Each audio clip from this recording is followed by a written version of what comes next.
Hello, I'm back. Yes, I think everyone kind of noticed last week that you saw a different person. You saw obviously Mr. Michael Bowers. A big thank you to Michael Bowers for doing last week's podcast. It was very good for you and Michael to obviously step in. So I really appreciate that. But yes, welcome to another week of the 20, and there is going to be a couple of episodes this week because we do have a full midweek card and we've got another full weekend card as well. So lots to digest from the weekend's football, and of course, as always, being joined by my right hand man, Mr. Karl Edwards Levy. How are you, my friend? I'm not too bad, Doug. I'm not too bad. It's gonna be a bump back to bumper of all the podcast recording this week as well, because especially with me, I am working this weekend. So yes, I won't be doing. This is the only way I'm going to do much of the content with you this week as well, especially because I'm going to not be on the Saturday show and also the championship with you this weekend. But at least I get to do back to back 20 podcasts with you, which is tremendous. The more the merrier. Yeah, absolutely. And obviously, our two teams will be facing each other the weekend as well. So, yeah, more to do a preview as well. So, yeah, you're going to get lots of content between the two of us over this next few weeks as well. So, yeah, lots to talk about. And obviously, this weekend as well. Headlines: 10-man Chelsea hold Arsenal, but should Chalobah's goal have stood? We'll get to that. Ways, ISAK. Oh, I'll just go continue what Doug said. As Isaac Liverpool back after Alex Isak scored his first goal for Liverpool as well.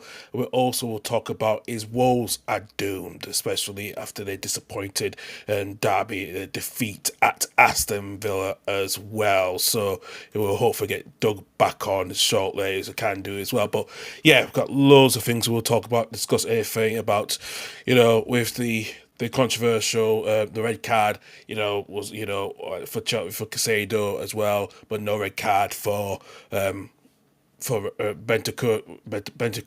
especially in the Spurs Fulham game as well, and also we will discuss about a situation if another defeat for Stuart Parker's team Burnley at the moment, and also Newcastle's thumping away with for the first for this season as well. Is that way we can start their way campaign on to a good start as well. So yeah, Doug, let's go through some of the fixtures. Let's start off the big game, which was the London Derby between Chelsea and Arsenal. It got as well held by Maresca's man.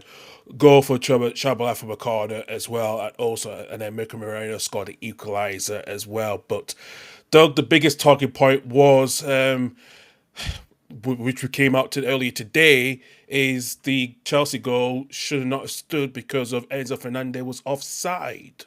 I can't understand how VAR didn't get this. He is literally standing beside Raya, and he is behind the player. So he is about a yard offside. I don't know how VAR didn't get into that one, but I think what's really interesting for me is the fact that obviously Chelsea have done Arsenal at a set piece, which I think is quite funny in the extreme. But then again, I think there was like a stat. I think Chelsea and Arsenal have actually scored by the most clean set piece goals this season. So um, I've got to say, I thought Chelsea played well in this game. I didn't think Arsenal were great. Even with 11 men, I didn't think Arsenal were great. I thought Chelsea were value for their lead, and obviously Moreno did get the equaliser as well. But Arsenal in the big games. I mean, is this a concern? I mean, that's now Chelsea. They've drawn 1-1. They drew in Manchester City. They obviously lost at Anfield. They won at Old Trafford. But is there a bit of a concern about them in the big games? I think it is at the moment, especially if you've only won one of the big games, which was against Man United at the start of the season. I think, and the loss to Liverpool when they had, I think it was a more of a close game, but I think Arsenal should have edged that to win that, and especially they should have lost to Man City at home, and unfortunately, until they got that late equaliser. But yeah, I think there's big concerns when it is games and not closing out the big games with especially this is their title they need to go for this season. It's something that Ateta needs to address soon, especially not having Gabriel is a huge miss at the moment as well. Yeah. So so Arsenal are gonna have to really, really book into the ideas and try to get, to overturn these big games into wins because they can't. These draws are not gonna help them win the title. It won't. Can I say the red cards straight red for you?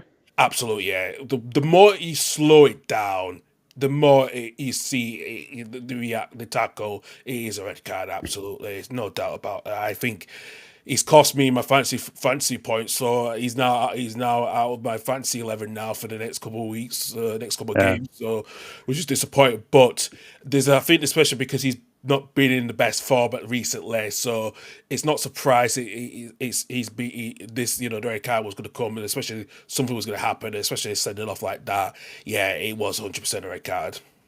Yeah, I thought it was a straight red to begin with. I was a bit surprised actually. Anthony Taylor went over to the monitor and had to obviously overturn that. But we've seen a couple of challenges like that actually that have been kind of going in, creeping in. I think Bentancur had one on Caicedo, funnily enough, when Tottenham Yeah, played on Chelsea. Saturday. Yeah, I saw that as well, which we'll discuss more later. You can't have there's one rule for one red card, but not a red card for another similar tackle like that. It is a bit, yeah, Yeah, but I think as well, I think Chelsea are getting players back at the right time. Obviously, I had Cole Palmer to come off the bench. Obviously, didn't come off the bench as well. But Arsenal's sort of centre back duo of Piero Hinsapi and Christian Mosquera. I know they haven't played together, so that was like their first game together. But I thought they looked a little bit shaky without Gabriel and Saliba.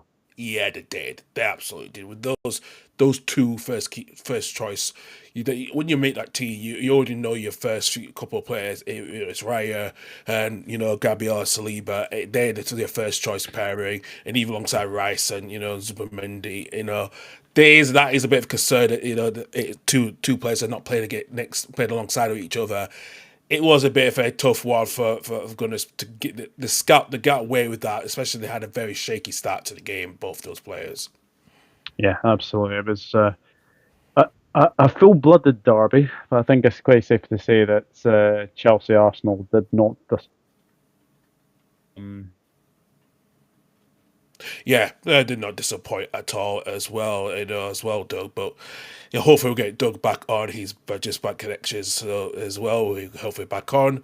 See him back offline. He should be on in the next couple of just we'll just remove him off the scene. We should get him back on, and he's back on now. Yeah, sorry about that. Hopefully, Doug. I know we had your connection issues, but we are gonna get through the show no matter what. So yeah. Yes, we will. Even then, my camera's decided to freeze as well. But Yeah. we'll move on. We'll move on, and yeah, I can finally talk about a Liverpool victory again. West Ham 0, Liverpool 2. Alexander Isak off the score sheet. Finally, first Premier League goal, and Cody Gakpo scoring the second. But what I want to discuss, Karl, is the absolute idiotic red card from Lucas Paqueta. What was he thinking? I think there's been a lot I think deep down, he just come off from a suspension after collecting a bookable offence. I think 5 bookable offences this past season, and I think because he was not involved with with the incident, with the free kick, but it was him showing dissent, and I think he just lost it completely because of what's been happening to him, especially the lack of support from the FA after the rules about him, the betting allegations. And I think it's affected him so much because the outcome, yes, he was cleared on those allegations. But I think the aftermath was not having the support from the FA. He came out in his social media about it. And especially like Alisson and a few of the other players, Alisson tried to get him to calm down. His Brazilian international teammate to calm him down because he just Yeah. lost it completely. And I think I could understand why he's been frustrated, but you can't do that. Especially, yes, I know, it's free kick, but even someone should have done, But I think because he just lost it completely. His head was gone, and and it's a shame that especially before all this has happened, he could have been a Man City player by now. And I think this is Hmm. what's affected him now because in the situation, because of the lack of support that he got after the allegations. I can understand that, but you can't lose your head at that time, Steve. You can't lose your steam, and I think Nuno needs to sit down and talk to him and say, look, this can't happen again because you just come back from a suspension and now you're suspended again. This cannot go on further. So there needs to be better support mechanisms around for Paqueta and completely because, look, I understand it, but Joe Bowen should have just said, look, just carry on. Don't argue with the referee. And no West Ham players did take no control of it. It Yeah. only took Alisson to take control of it in a part of the way to try and calm his fellow international teammate to calm him down. Isak's first Premier League goal. I've got to say that was kind of the old Isak, just instinctive finish. Great ball from Cody Gakpo, and it was a great finish from Isak. Absolutely, yeah, good goal from Isak. And listen, I think you now, especially dropping Salah, was the right decision to do. It was the right decision. I think you need to the way how Isak plays. You have to play the ball in the air when he's running because he's better off the ball. That's when you get the best out of him. When the ball's played earlier, he has got that stamina, that pace to try to break the deadlock when he's on 1-on-1. But to get that goal, it's been overdue coming. And I think it slowly was coming. It was coming so slowly, but after this weekend, the pressure's off him now, and especially he can hopefully get a bit of a confidence boost for him to try to become the main focal point for Liverpool this season. And actually, I want to speak on two players because I thought Florian Wirtz was absolutely outstanding, probably his best game in the Liverpool shirt. But Yeah, I want to speak about Joe Gomez. Now, Joe Gomez, the last time he played was against Southampton in the Carabao Cup, and he was ridiculed for his performance. But yesterday, I thought he looked really solid at right back going forward. I thought he was really, really solid in that back four. he was very solid, and I think he's probably been one of the better defenders started for Liverpool this season when he started. I know that the game against Southampton wasn't at his best, but especially how the Liverpool had was the week they had last week before Sunday, that was important for him, to try to Yeah, get because the team. I know the team, so especially you would lose to a PSV side. It's so embarrassingly, and as well before that Nottingham Forest, where was going to be that turning point? Because I think that Gomez was the best of the bunch yesterday at the London Stadium yesterday. To get Liverpool to get that clean sheet for Liverpool against West Ham. are you a bit worried about West Ham? 'Cause they're still languishing above the relegation zone. A little bit. I am a little bit, but I think with Nuno, they got someone like Nuno who's did something like this at Forest a couple of seasons ago and got them out of it. Yeah. I think they might be okay in a way. I think they might be okay. Yes, that was a blip, but I think they might be okay. Especially, I think the January transfer is around the corner for them, and I think that's going to be vital for them of getting to what players that Nuno needs completely. Yeah, absolutely. But a huge, huge win for Liverpool, and it eases the pressure on Liverpool manager Arne Slot. Absolutely, it does. Let's move on to the game at the Etihad, and like I said, what a crazy game! Man City took the Hmm. lead. in the first minute through Phil Foden, and then of course Graviola scored for the second goal by half time, and then Leeds pulled one back after through Dominic Calvert-Lewin, and then Lucas Nemcha, equalising later a little bit in the second half after the penalty was saved by Dunamora, and then after Lee's heads went down completely, collapsed when Phil Foden scored the winner in the 91st minute as well. Yeah, how are you feeling after that? Because I've put there positives for Leeds to take after that. Because I think Leeds played really well on the weekend to get back to that 2-2. When it obviously went to 2-0, I was a little bit concerned because obviously we all know that will happen the last time you played Man City at the Etihad. I think it was a 7-0. Yeah. So I was a wee bit concerned with that. But I've said there's Foden spares City's blushes. City were great in the first half, but the second half, I think that's the worst I've seen them play all season. Yeah, absolutely. It's the worst I've seen the whole playoff season, and it could have lost to a promoted team, and that would have been an embarrassment for Pep, to lose back-to-back games, especially after losing to Bayer Leverkusen, when making a lot of wholesale changes. You could have been embarrassing. But for Leeds, I'll be honest with you, Doug, I actually did not want. I was not really bothered about this game. Because I knew as soon as I took the lead, I said I was not even keeping an eye on it. So I was just being busy with my day. I've been busy with my day, back at the flat here. And then later, then I've looked up on the score, thinking about second half, thinking, what's just happened here? I'm like, am I dreaming? Is that a glitch or something? And it was reality that at least came back in the game. I was so surprised. I thought, could this be the moment that could turn things around for Daniel Farke? Because I think the tactics was, in the second half was spot on to make the changes of bringing, because we needed to play with two up front, to play the 3-5-2. We felt a lot more confident, better. Yeah. But again, it's just, we were a little bit laggy, so close when Pascal Strutt nearly scored for his own goal, after Doku, had his chance saved. And my God, it was crazy game, but again, you can see the Leeds players were on their backsides, and and just couldn't believe that the loss, a point dropped, lost, after Foden got the winner. I still worry about Leeds' future in the Premier League. And listen, I think Daniel Farke he's a lovely gentleman. As I spoke about it with Michael and Annie and Stefan in the Championship review on Sunday night, but I don't think he's good enough for the Premier League. I think he's more of a Championship man to get clubs out of the Championship. And I just don't think it's a cover. I think at the moment, before this past weekend, there was a lot of future about Farke, and there was two names who have been linked.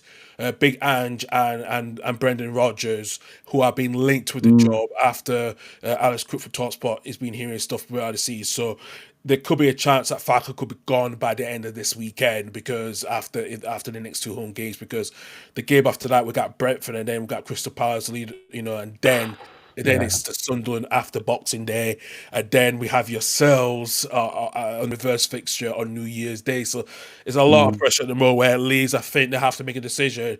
I think, listen, there was questions about the players that did play the game, such as Goodmanson.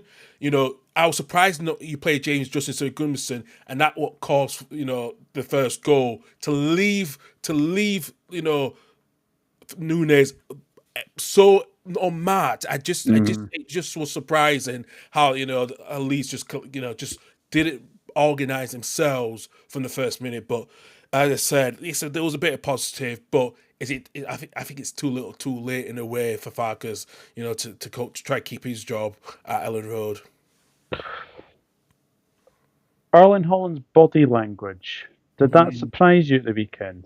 It did surprise me, because especially if you saw Pep talking to him after the game, he looked a bit disgruntled completely, to be honest. Yeah, I've never seen Erling like that. Erling is a cool, calm, zen player. He's always has been, But to see him to be disgruntled, that don't look good at the moment, especially how he wasn't getting much of the service of the ball coming in on Saturday. That was a bit surprising, because he he's been so consistent this season for both club and country, but not to get a goal on Saturday. Yeah, that was a bit rare. That's very rare, especially against your team of who your family used to play for, and the birth of where you're born, the birth of the city you're born in. So yeah, it's very surprising. Yeah, very surprising indeed as well. So yeah, but deep down in a way, Doug, I just think, yeah, it was very surprising how Erling Holland is disgruntled, but in a way, he'll move on, he will score again. Yeah, absolutely. Yeah, big win for City, but need to play a lot better than they did against Leeds, for sure. Absolutely. So let's move on to the stage of light, and what a comeback for Sunderland. They were 2-0 down after goals from what a goal from Tyler Adams scored, lobbed it over Robin Roof as well as the first goal as well for for the game was ideally the 7th minute, but what a turnaround from Sunderland as well. Let's get Michael's perspective on that game over this weekend as well.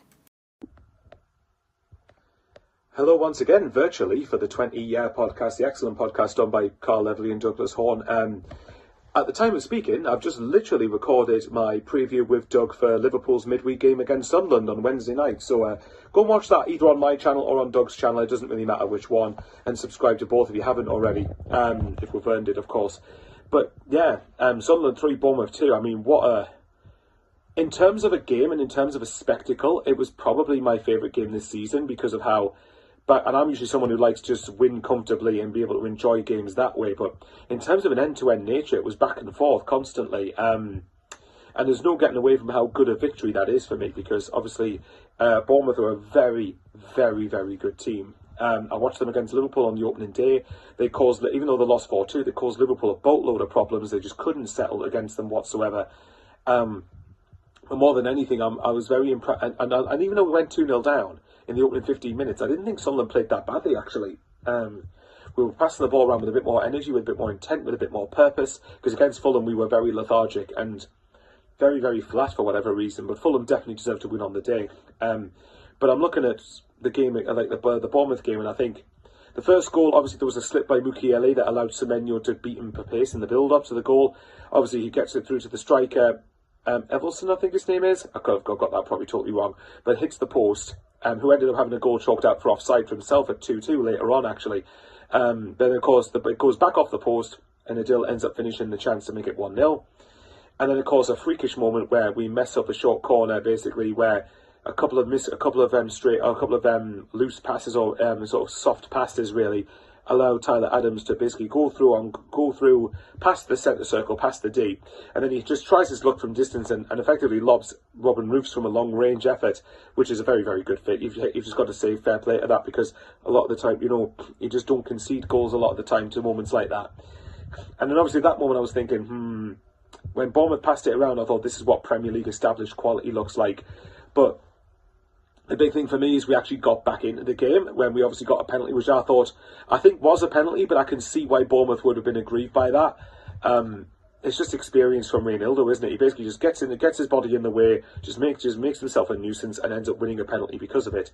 So obviously Lefebvre then ends up stepping up to put the penalty away, which was massive. Going into the game at 2-1 as opposed to 2-0 would have been a hugely different conversation for the Priest at half time.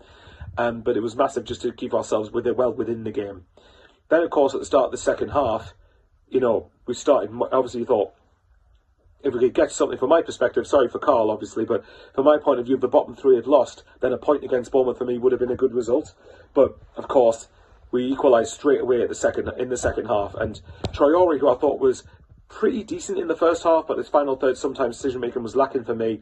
In the second half, until he came off, he was outstanding. Not just for the fact that he scored, but he terrorised Bournemouth's left-back constantly, and he just didn't know how to end up living with him. And obviously, for the goal itself, Petrovic, I think I would argue, maybe could be disappointed to have got beaten at the near post because of it. But nevertheless, Traore got us level within a minute of the second half. Similar to Everton, actually. I'm sure Doug wouldn't have minded that. Getting level within a minute of the second half, and it enabled us to give us the platform to go on and try and win the game. Now, I still said it 2-2. Even before the game, I took a point against Bournemouth anyway, because we've just got to make sure we keep edging towards 40 points. And Doug messaged me after the game saying 18 points to go, and I stand by that. That's still what I'm looking at. But with all that having been said, though, I think it was just important. It was important to have got something out of it. But of course, the Brees, to be fair, when I've criticised him for his substitutions or lack thereof in terms of proactiveness, he makes 3 substitutions where he brings on Trey Hume, Brian Broberry, and Romain Mundle, and that's Romain Mundle's first appearance for Sunderland's first team since the playoff final. Come to think of it, and I thought Mundle didn't look out of place. Thought he looked really, really good. Long way to go as to whether he's actually good enough for the Premier League, but so far, for the opening half an hour, it was so good, pretty much. And then, of course, we had a chance where I think before all the changes were made, Traore was running through on goal. Well, running through kind of on goal, but was getting closed down. And if he passes through to Isidore into the centre of the penalty area, then he's got a good shot at making it 3-2. But of course, once the sub's made, the face steps up for a corner on the 69th minute, crosses the ball in, and from a similar angle, not too dissimilar anyway to where Ballard scored against Coventry 6 months earlier, Broby just heads it in, and the stadium erupted at that moment. It was, and I think partly because I thought the referee was absolutely honking at the weekend. The first half, I was amazed more Bournemouth players did not get booked somehow, apart from Alex Scott. But either way, I think just the frustration was all released in that moment of ecstasy, and it's the first time. And then obviously Lewis Cook elbows Siddiqui late on, deserved red card, absolutely deserved red card in my opinion. But it completes the first time that Sunderland have come back from in Premier League history. Sunderland have come back from 2 goals down to win a game. And again, if we'd have got a point even, I'd have taken it, because I think a point against Bournemouth is a good result. But that's a cracking result to come back and beat Bournemouth 3-2. And again, the bigger picture is that it puts us on 22 points after 13 games. Sorry to Karl, I know he's probably looking at it going, why couldn't that have been Leeds, bless him. But I think Sunderland are just a huge draw at Premier League level, or we should be. Not saying Leeds shouldn't be, but I think Sunderland are a huge, I think people underestimate how big a draw Sunderland are, or should be at Premier League level. But having said all of that, it doesn't matter, you've got to go out and earn it on the pitch. And I think to get 22 points after 13 games is just utterly insane, and far beyond anything I thought was going to happen at the start of the season. So, look, I'm still looking at it, as Doug said to me on Saturday, and as we've just said on our preview for Liverpool against Sunderland, again, go and watch it as a plug. Just please, that'd be really nice, appreciated. But, I said, look, 18 points, that's still what we've got left to get. That's still what we've got to aim for. And I do think we will get it. I do think we'll get the 40 points. If we get the 40 points as quick as possible, then I will reassess from there and see what we can do. But for now, 22 points, especially when this month we've got Liverpool away, Man City away, Newcastle at home, Brighton away and Leeds at home. This is a very tricky month for Sunderland. And even Leeds, who on paper are the easiest games, is still not an easy game. Every game's difficult in this division. So it's a bit. I'm going to see where we are come maybe the start of January or the FA Cup third round. But for now, 22 points. The more points we get now, the less pressure later on in the season. And yeah, couldn't be happier at the moment. And like I said, this week we're going to Liverpool, Man City away. The only negative really is Xhaka and Siddiqui are on 4 yellow cards, and we need to make sure that we can either they don't get booked at all in the next 2 games, or if they do get booked, get them both booked on Wednesday night against Liverpool, because we need them for the Newcastle game. Because if we don't have either of them, then I think we'd be quite lucky to get anything out of Newcastle, to be honest. But nevertheless, at least these 2 games, because we've beaten Bournemouth, we can approach them as, and I still think they're free hits despite Liverpool's recent form. I think we could maybe get something at Anfield, but I wouldn't be shocked if we got a point. But I'm still expecting a defeat. But these aren't the games that are going to determine how well we do this season. But we can approach them with a bit of freedom because we've beaten Bournemouth. Anyway, thanks to everyone who has watched me waffle on for the last 8 minutes practically. And yes, thanks to Karl and Doug, and enjoy the rest of the 20 podcast. Away the lads.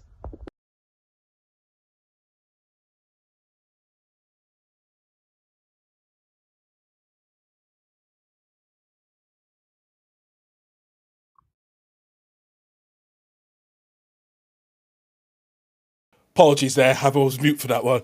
Doug, just talk about Bournemouth indiscipline situation. Lewis getting a red card for elbowing Noah Siddiqui, and also Semenyo. I think the transfer talk, his rumours has been distracting him so much. It feels like it is. Just on that Tim Cook, Jesus. Lewis Cook red card. Yes, red card. I mean, you can't go past someone and like basically forearm smash them. Um, really, really bad decision. But I kind of agree with what Michael was saying there. Like, the referee, I thought was really, really bad in this game. Tim Robinson, I think his name is. But Yeah. um, I think in the end, Sunderland deserved to win. If I'm a Bournemouth fan, I would be very concerned about the amount of goals they're conceding right now. Because I think it's out of the bottom. I think they may have conceded the most goals in the league, Yeah. which is a real, real concern. Look, everyone was giving them plaudits for the way they started the season, but I think we're kind of seeing now that they are a little bit suspect at the back. Most of that, if I'm being brutally honest here, is down to Senesi. I don't think Senesi's had the best seasons. No, no, I don't think he has as well too, and it's a huge worry for Aloya and his team. Is just a huge concern, especially they're running games that are coming up as well, where they got to play Everton tomorrow, and then the Yeah, week coming they got Chelsea, and then after that, yeah, their way to Manchester United. So yeah, on the Monday Night Football, so it is a bit of a concern coming up as well because they got up to the Christmas period. They got Burnley as well, and then yeah, the Brentford on the 27th as well. So it's a bit of they're gonna have to overturn the games at the moment, because especially drawing against West Ham has not been good enough, to let yeah, two. So huge worry for the Cherries at the moment.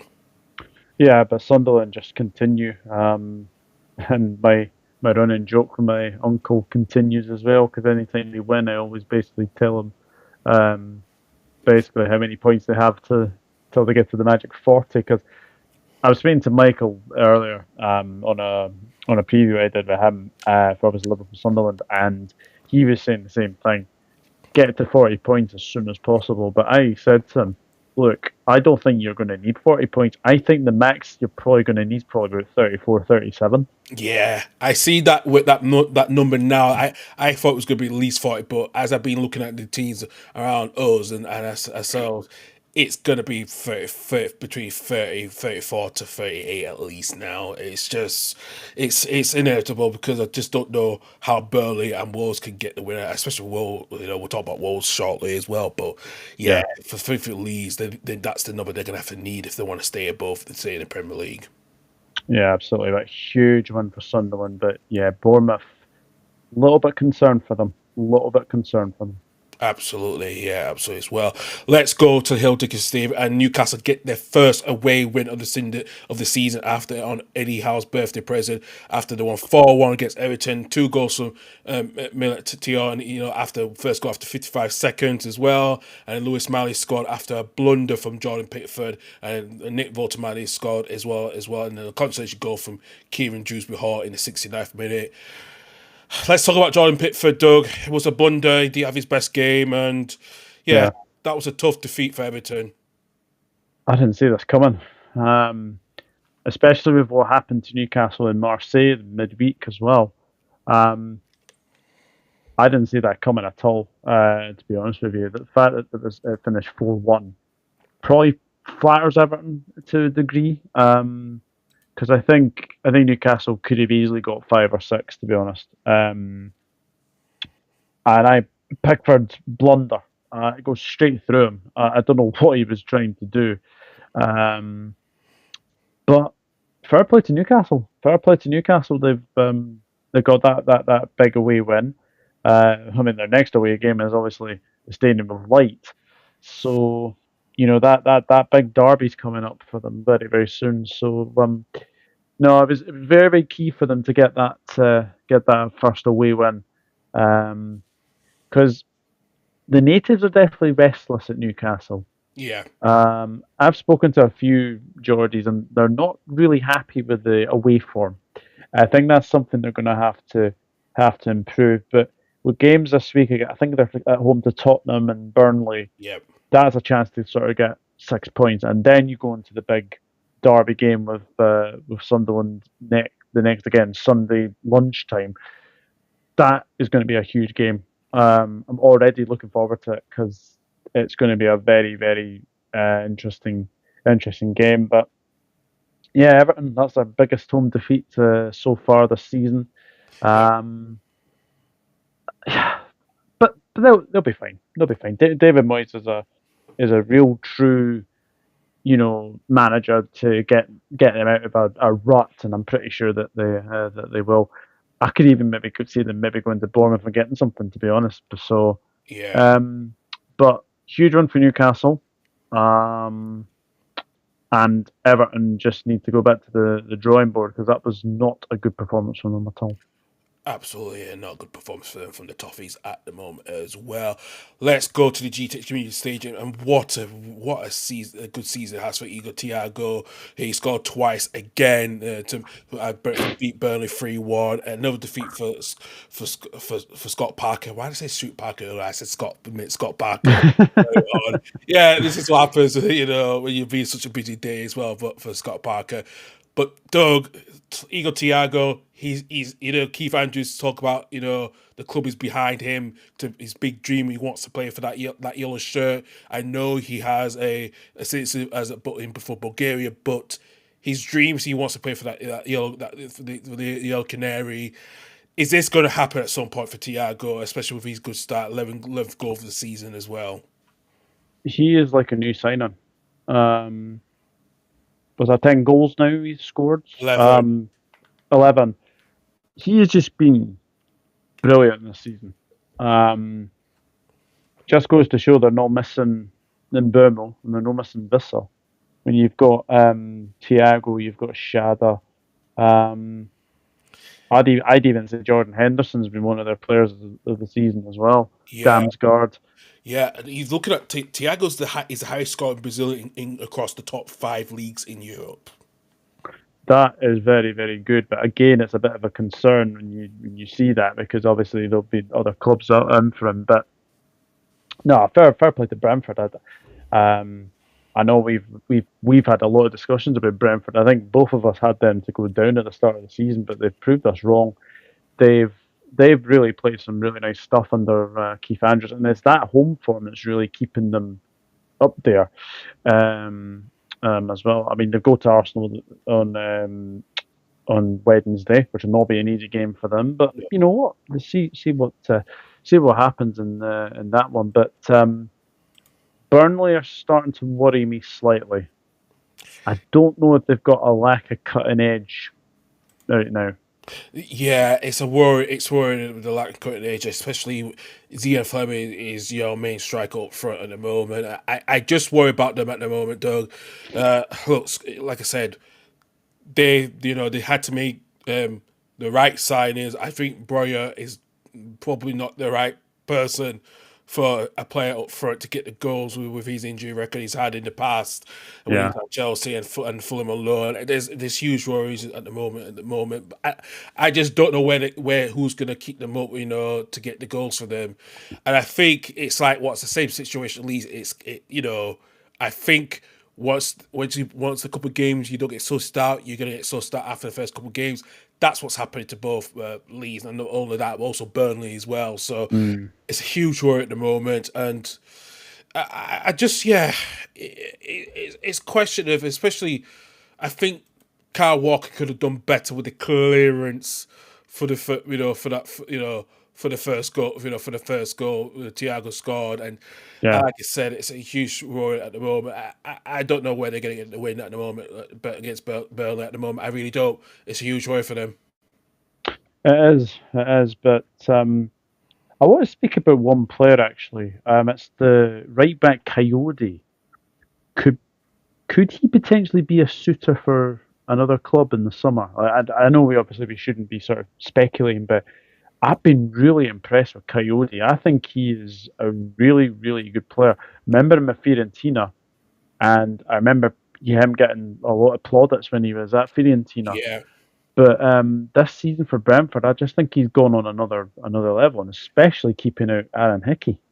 I think that could happen. Actually, I think he could. I think there will some European clubs and some English clubs will be linked with him next summer. Especially, he's a former Juventus academy player, so and yeah, he had a bit of a setback. He went down to Serie D for quite a bit as well. It was like he said his experience with CD was a step backwards to make step forwards, and he joined Fiorentina, and yeah, he's like I said. Brentford got the look of the draw that got him on a loan last season to make the deal permanent. And yeah, I think there'll be a lot of clubs over the phone, and I wouldn't be surprised he will be in the Italian national team at some point, senior national team within the next 12 months or so. Yeah, I've been very impressed with him, and I think he's done a good job keeping Aaron Hickey out of the side. Let's just say that. I think he does, especially Aaron Hickey, but his future is questioned.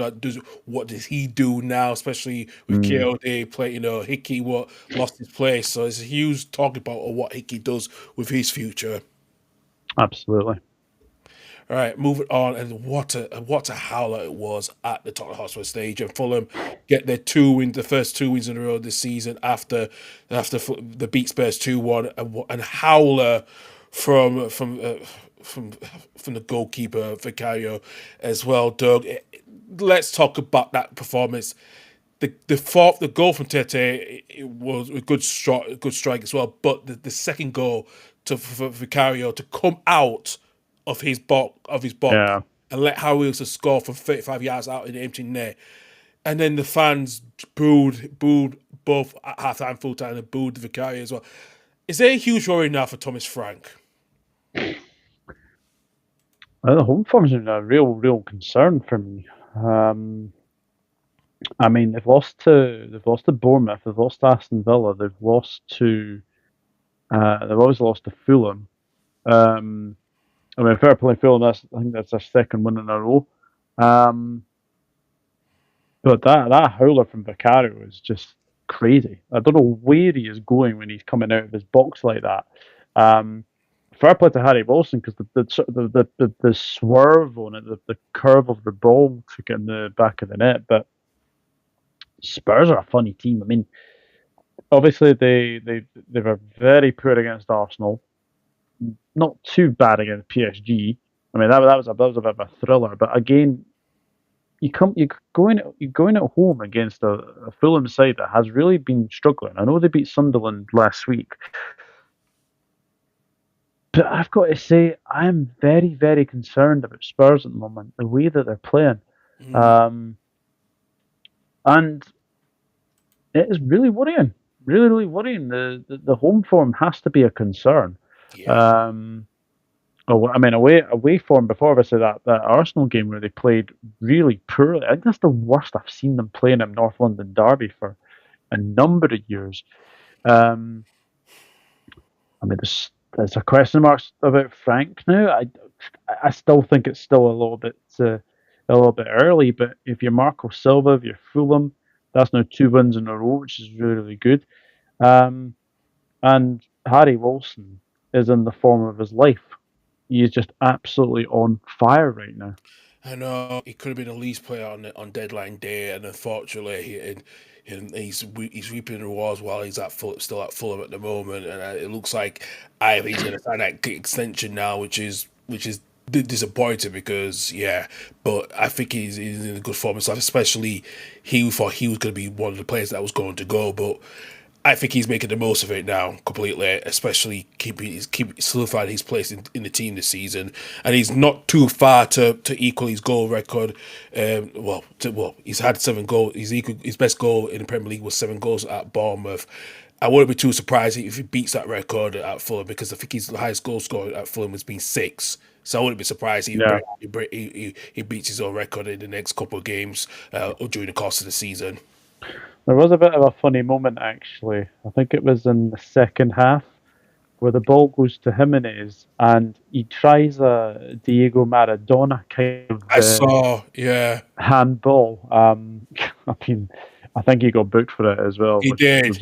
Right. He tried to get away with it if he could, not this again. But at least it's a Mexican. If I were the Mexican, when it comes to Argentinians, it's like, there's a bit of history with that one.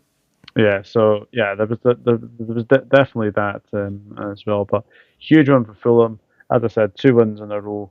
But if you're Spurs, worry for the next game because they're going to St James's Park and their record there is horrendous. It's abysmal. It's very abysmal. Yeah, it's a huge worry for the Lily Whites going to that game later this week as well.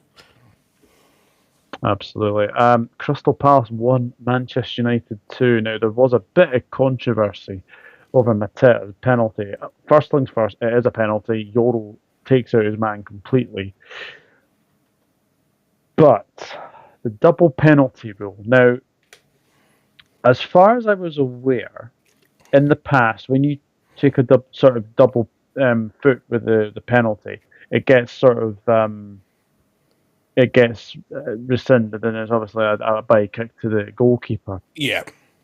But they've changed it, so you get to retake the penalty. Yes. What do you make of this? So we go back to what happened in the Champions League last season between the Atletico Madrid and Real Madrid, and Julian Alvarez. It was a penalty shooter. Julian Alvarez thought he scored, and then when they found out the VAR saw that he double touched it, there was a lot of controversy with that one of because he had to be crossed off and it was a miss.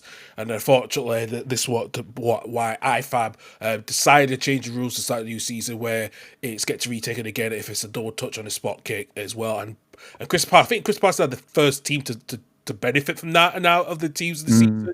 So yeah, like I said, look, I think there was a lot of controversy over the years when everything was a double but it did take away the aspect where Atletico Madrid could have beaten Real Madrid, to try to keep things level but in a way, look, I think everyone was a bit furious about that decision, last season. Why, Yeah, a team, can't, it's probably they get another go. But like I said, it's hard for me to say because as a Leeds fan, I've not have experienced that yet, so it's too early to say. But if it's but I can't. I think it maybe was the right thing to do because to retake it. But at least Mateta did score twice, pretty much in a way, so he did go in the right. yeah, So, but no, but question about Mateta's future as well because he's not. He's in his last 12 of his contract. His contract talks has been stalled. So there's a links again. There's that Man United links again. Is at some point it's going to keep cropping up. But yeah. yeah, I think Over Glasner's with despite they could have done more in the transfer window this summer, and I do agree with him. I agree with them. Yeah, I think Palace should have done a lot more in the transfer market. But yeah, Joshua Zirkzee, first goal for of the season for Manchester United. Mason Mount, I want to speak about him because we've seen when he was at Chelsea, he was really, really good at Chelsea. When obviously he was a Derby under Frank Lampard, he was really, really good. Manchester United, it's not really worked out for him, but this season he's had a few clutch moments. Yeah. Yeah, It's not surprising. It might be in Thomas Tuchel's, Thomas Tuchel's squad decision at the moment. Especially he's coming. He's coming at clutch moments now, and I think that's good for him because there's questions about his future. Was he going to be there? But with his injuries, he's had some setbacks when he moved to Old Trafford. But I think this is probably at the moment his best bit of a good, without injuries, he's been in a better position now. We've seen parts of the old Mason Mount that we saw at Chelsea, and that's what we need Yeah, to see, especially if he wants to get back into the English setup. That is huge, especially he's now part of Ruben Amorim's starting 11 as well of how he plays, where he plays. So it's vital to him to get the fitness he needs to do to try to keep himself fit. I've got to say as well, kudos to Mount as well. I don't know if you saw this, but at the end of the match, he was kind of consoling Yoro. Yoro didn't have a very good game, but Mason Mount just went over to him, consoled him, and said, "Yeah, look, you'll have better games," which I thought was really, really nice. But could he be a late entry into Thomas Tuchel's World Cup squad?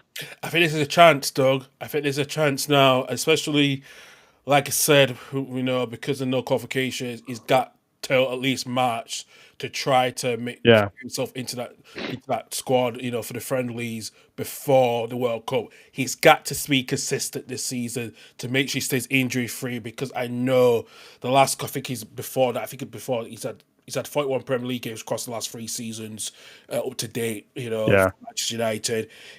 Before he needs consistency. I think he's not had more than 20 games since his last season at Chelsea. Yeah. So for that, he's got to be consistent as well. That's what we need for Mason Mount, to be that consistent this season and try to stay injury free at the moment, because he's still 26. He's going to be 27. He's still a young player. He still can get he's still got loads of time, but the time is now. He's got to keep himself fit now. Yeah, 100%. Big news for Manchester United is that Lisandro Martinez returned after a 6-month layoff with a really serious knee injury. So great to see him back. Absolutely as well. Let's go to Villa Park. This is a promoted game. Like I said, what a goal from Boubacar Kamara gives Aston Villa now a win. Wolves are still looking for their first win. And Doug, we'll start with Wolves first with Ron Edwards. How they do now, especially there's just no consistency. It's just so much consistent, not lack of consistency for them as well. We've talked about that, but especially they thought they had a goal scored until Jon Harris was impeding Emi Martinez view as well. But what do you go with Wolves in this one? Because the first 2 games of Rob Edwards, like I said, Strand Larsen has only scored 1 goal this season, and I just don't know what to say about Wolves. I think it's inevitable what's going to happen. I don't think any team survived with 2 points at this stage in the season. And I just don't see it happening this season for Wolves. I don't think their squad's good enough. Yes, they obviously lost Cunha. They've obviously lost a few players in there as well. But there's got to be a time where you look at it and think that they could easily break Derby's points total. Let's be honest, because I just don't see enough quality in that Wolves side. They played well.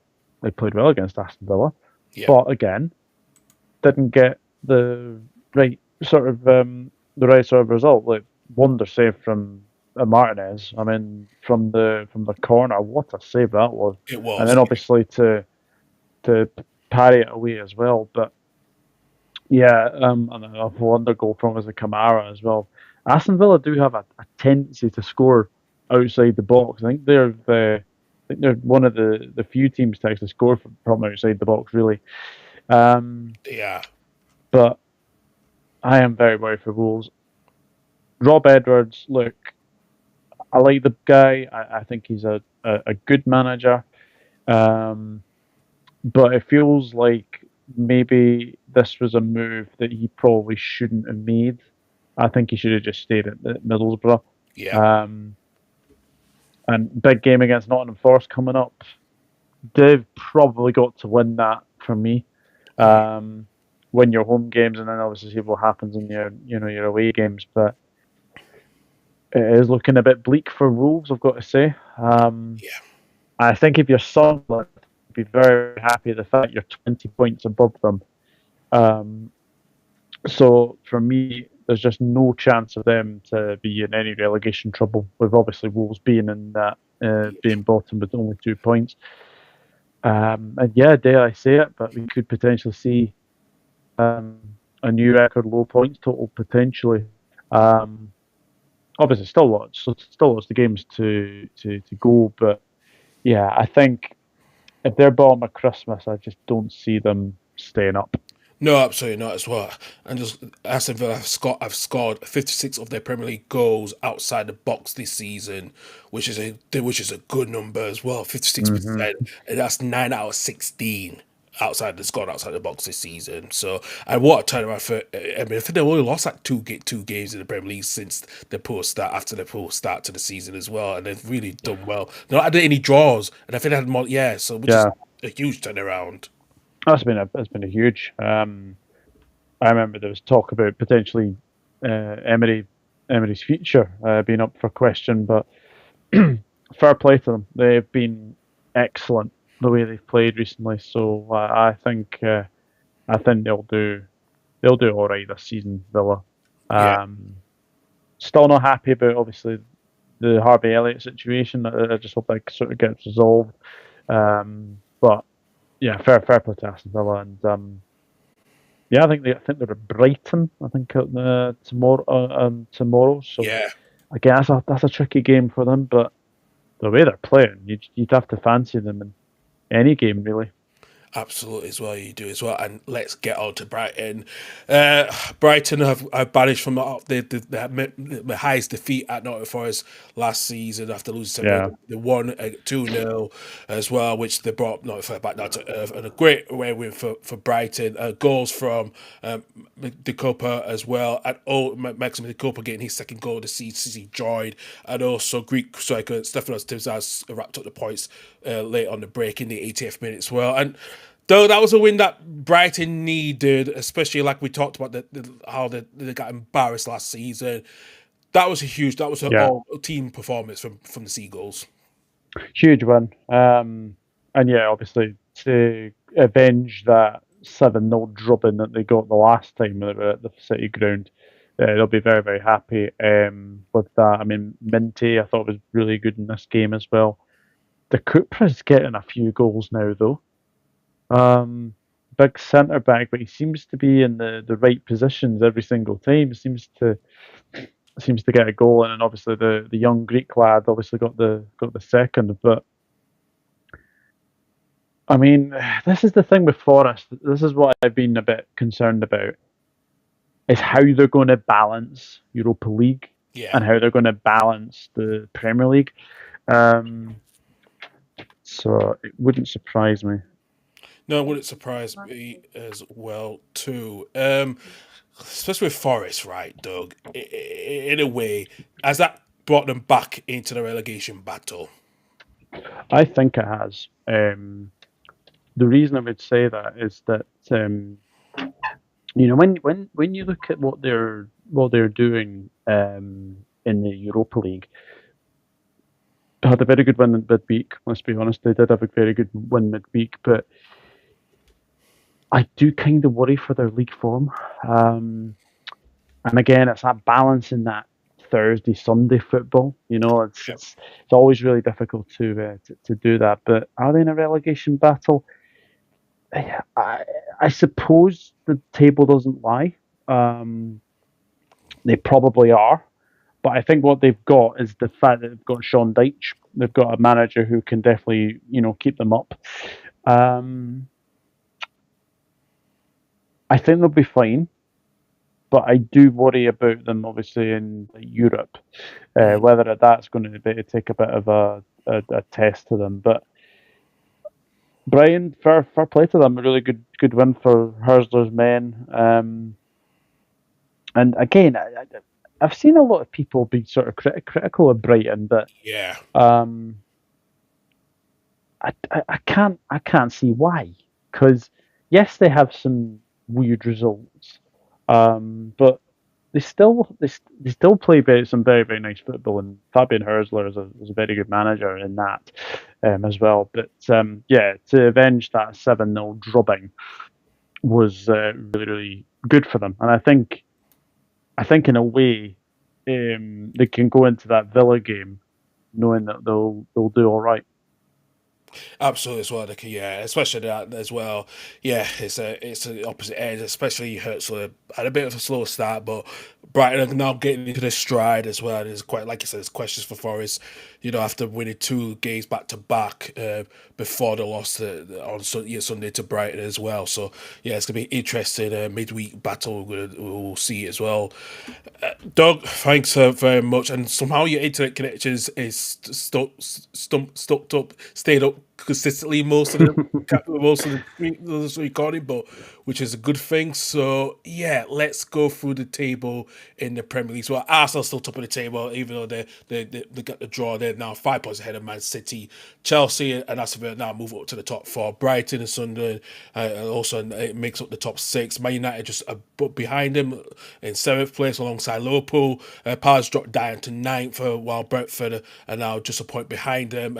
Wins for Newcastle, the only team other than Fulham, as well as Fulham, the only tight sides in the bottom six, bottom half of the table, to get wins, while Leeds, as you could have got a draw that could have climbed them out of the top bottom three before lose to Man City as well. So yeah, it's a tight table between the top half and the bottom half, Doug. So yeah, it's going to be interesting midweek that we're going to discuss as well. So we are going to be back this week. To do our midweek roundup as well of the 20 here as well, which is going to be interesting. And then myself and Doug will be doing the match preview between Leeds United against Liverpool as well too as well.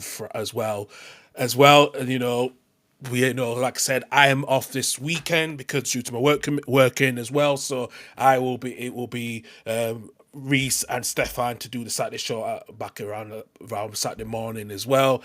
So Michael and Annie is also probably Stefan to do the championship review this Sunday as well too. So yes, I'd like to say thanks to Doug and thanks to myself for listening, for everyone to listen. Please hit both our channels, like, subscribe as well, and hit the hype button as well on both our channels with all our content is coming through as well. Yeah, absolutely. And as I said, just off the top there, but before I obviously forget, big thank you to you and Michael for covering the last show. Obviously, you did see me, but you obviously see me in video.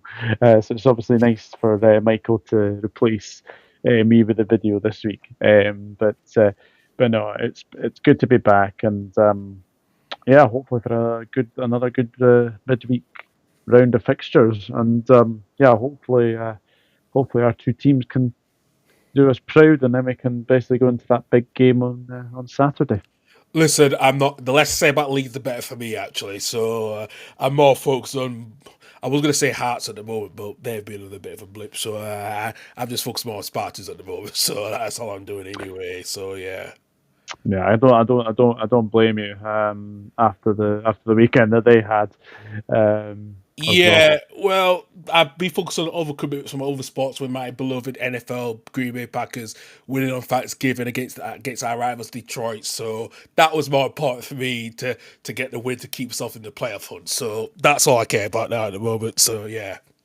Yeah, but no, big thank you to everyone who continues to watch, listen, obviously like, share as well. I really do appreciate it. And the two of us will be back.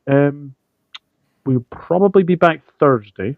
I know that Manchester United play West Ham, so there's we'll see what we can do. But it'll be good to get back and obviously do another episode of the 20. So we'll look forward to that. But big thank you to everyone who continues to watch, listen, and we appreciate it very, very much. But from myself and Karl, it is